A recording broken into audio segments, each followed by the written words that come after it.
عمارتوں کو گرانے اور ملبے کو صاف کرنے کے کام کو مقررہ مدت میں مکمل کرنے کی غرض سے اس عمل کو 24 گھنٹے جاری رکھا گیا۔ پیش کرتا ہے ظہوری۔ جب عمارتوں کو منہدم کرنے اور ملبے کی صفائی کا کام ہو رہا تھا تو اس بات کی پوری کوشش کی گئی کہ شہری سہولتیں اور روزمرہ زندگی کم سے کم متاثر ہو۔ پیش کرتا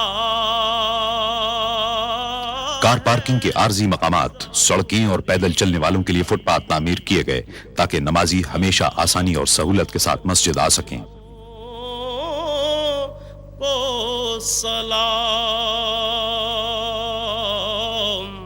یا تعمیراتی کام کے تمام مرحلوں میں یہ امر بدستور ایک رہنما اصول رہا۔ تیرے در کی فضاؤں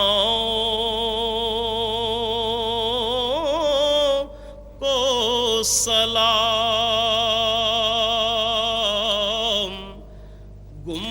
17 محرم الحرام 1406 ہجری کو مسجد کی توسیع کے لیے بنیادوں کی کھدائی کے ساتھ ہی تعمیراتی کام کا آغاز ہو گیا۔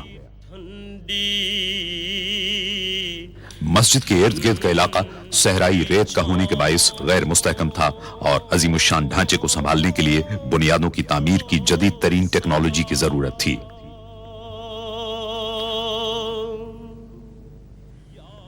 عمارت کی بنیادوں میں وزن کو برداشت کرنے والے 8525 مضبوط ترین پائپوں کے استعمال کا فیصلہ کیا گیا۔ صحرائی زمین کی کھدائی بے حد دشوار تھی۔ بعض اوقات ٹھوس پتھریلی زمین تک پہنچنے کے لیے 54 میٹر تک کھدائی کرنا پڑی۔ تعمیراتی انجینئروں اور سروے کرنے والوں نے پوری منصوبہ بندی اور یکسوئی کے ساتھ اس کام کو انجام دیا۔ جو پڑھا کرتے ہیں کھدائی کے کام کے پہلے مرحلے میں فولادی کیسنگ کو زمین کے اندر ڈالا گیا۔ تیرے دربار میں جو پڑھا کرتے ہیں روز و شب۔ شافٹ جو ہی اندر پہنچی، دیو ہیکل مشینوں سے کھدائی کا عمل شروع ہو گیا۔ کام کے اس مرحلے میں زمین کی ٹھوس تہ میں کیمیائی مادے بڑی مقدار میں ڈالے گئے۔ کرتا ہے ظہوری ان سلاموں کو سلام پیش کر۔ مسجد کی پائیداری کے سلسلے میں کامیابی کے حصول کے لیے بڑی تعداد میں بھاری مشینوں کا استعمال کیا گیا۔ اس عمل کے دوران انجینئر زمین کی تہ کے نمونوں کا معائنہ کرتے رہے تاکہ اصل چٹانوں تک پہنچنے کے عمل کو یقینی بنایا جا سکے۔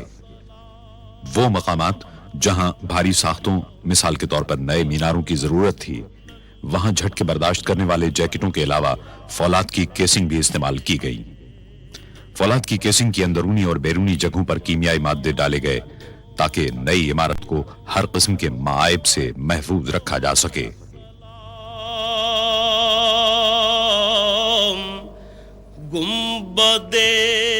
انتہائی مضبوط فولاد سے 12 میٹر طویل بیلن کی شکل کے پنجرے بنائے گئے۔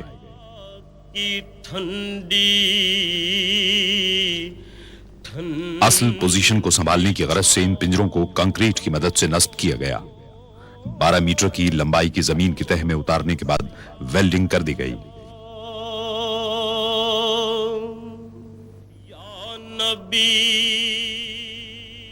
قریب ہی واقع ایک پلانٹ میں 1 لاکھ مکعب میٹر کا کنکریٹ تیار کرنے کا عمل جاری تھا۔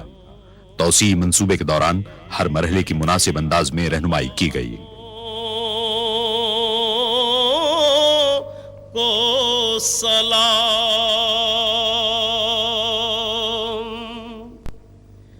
جو پڑھا کرتے ہیں روز و شب تیرے۔ کنکریٹ کے معیار کی تصدیق کے لیے ستونوں میں الٹراسونک سینسر کا استعمال کیا گیا۔ جو پڑھا کرتے مسجد نبوی صلی اللہ علیہ وسلم کی نئی عمارت کے وزن کو سنبھالنے کے لیے بہترین ستون تعمیر کیے گئے. اس پوری نئی عظیم الشان عمارت کو مستحکم بنانے کا انحصار کنکریٹ کی قوت اور پائیداری پر تھا. عمارت کا پورا ڈھانچہ ستونوں کا مرہون منت ہوتا ہے.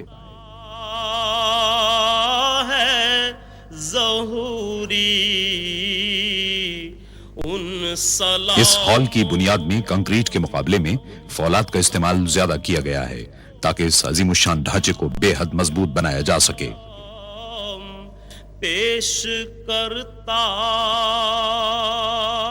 تہخانے اور ستون کے لیے سریوں سے تیار کیے گئے اہم پنجروں کو بنیادوں سے اٹھائے گئے فولادی ٹاور کے ساتھ ویلڈ کر دیا گیا. کو سلام یا رسول اللہ. تعمیراتی کارکن دن میں 5 مرتبہ اپنا کام عارضی طور پر روک دیتے اور دیگر افراد کے ساتھ مسجد میں نمازیں ادا کرتے. نہ صرف یہ کہ پورے تعمیراتی کام کے دوران مسجد میں لوگوں کی آمد و رفت کی سہولت برقرار رکھی گئی بلکہ جب بھی ممکن ہوا زیر تعمیر عمارت نمازیوں کے لیے فراہم کی گئی. بدے خضرا کی ٹھنڈی 5 شعبان 1409 ہجری کو مسجد نبوی صلی اللہ علیہ وسلم کے توسیع شدہ مغربی حصے میں فرش کی بھرائی کا کام انجام پایا. آس پاس کی عمارتوں کو منہدم کرنے کے کام کے آغاز کے 4 سال بعد بنیادیں پوری طرح مستحکم ہو چکی تھیں اور پرشکو عمارتی ڈھانچے کے کام کے لیے بنیادی تیاریاں مکمل کی جا چکی تھیں. اس عظیم الشان تعمیراتی کام کے دوران آخر کار تعمیر کا پہلا مرحلہ مکمل کر لیا گیا اور اس مرحلے کی تکمیل کے دوسرے دن باران رحمت مدینہ منورہ میں ہوئی. مسجد نبوی صلی اللہ علیہ وسلم کی توسیع کا ڈیزائن مصر کے ماہر تعمیرات ڈاکٹر محمد کمال اسماعیل نے تیار کیا ہے. مختلف رنگوں کے پتھروں کو آرائش کے لیے استعمال کیا گیا. اتنے عظیم الشان منصوبے کے لیے مناسب تعداد میں پتھروں کی فراہمی کی غرض سے اگر روایتی طریقے اختیار کیے جاتے تو 15 سال صرف ہوتے. تعمیراتی شیڈیول کے مطابق ایک ایسا میکانیکی طریقہ درکار تھا جس کی بدولت پتھر 2 سال کے اندر دستیاب ہو جائیں. یا رسول اللہ. اس ضرورت کو پورا کرنے کی غرض سے تعمیراتی مقام سے 20 کلومیٹر دور دنیا میں مصنوعی پتھروں کی سب سے بڑی فیکٹری قائم کی گئی. کی فضاؤں کو سلام. پورے سعودی عرب سے مختلف رنگوں کے پتھروں کو حاصل کر کے انہیں توڑا گیا اور انہیں ایک خاص عمل کے ذریعے سیمنٹ میں شامل کیا گیا. تعمیراتی کام کے لیے متعدد اقسام کے پتھروں کی ضرورت تھی. بعض پتھروں کو نصب کرنے کے لیے 1 سے زائد مرتبہ کاٹنا پڑا. آمیزے کو پوری طرح یکجا کرنے اور ہوا کے بلبلے ختم کرنے کے لیے بے حد احتیاط سے کام لیا گیا.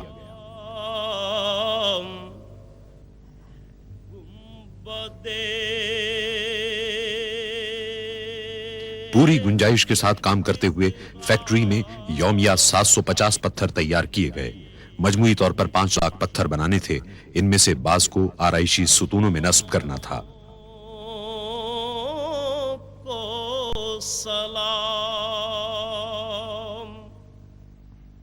ماہر کاریگر جپسم پر نقش و نگار کندہ کرتے رہے.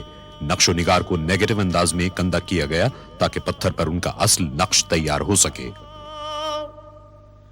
جو طواف روضائے اقدس کرے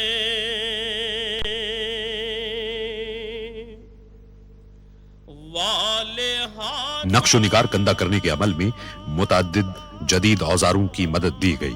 اس کے بعد پتھروں پر مختلف کیمیائی اجزاء لگا کر 24 گھنٹے کے لیے چھوڑ دیا گیا تاکہ عکس واضح اور پائیدار ہو جائیں. پتھروں کی اتنی احتیاط اور مہارت کے ساتھ تیاری نے توسیع شدہ حصے کو فن تعمیر کا ایک شاہکار بنا دیا جس کی بدولت پوری عمارت دیکھنے سے تعلق رکھتی ہے. وجد کرتی ان ہواؤں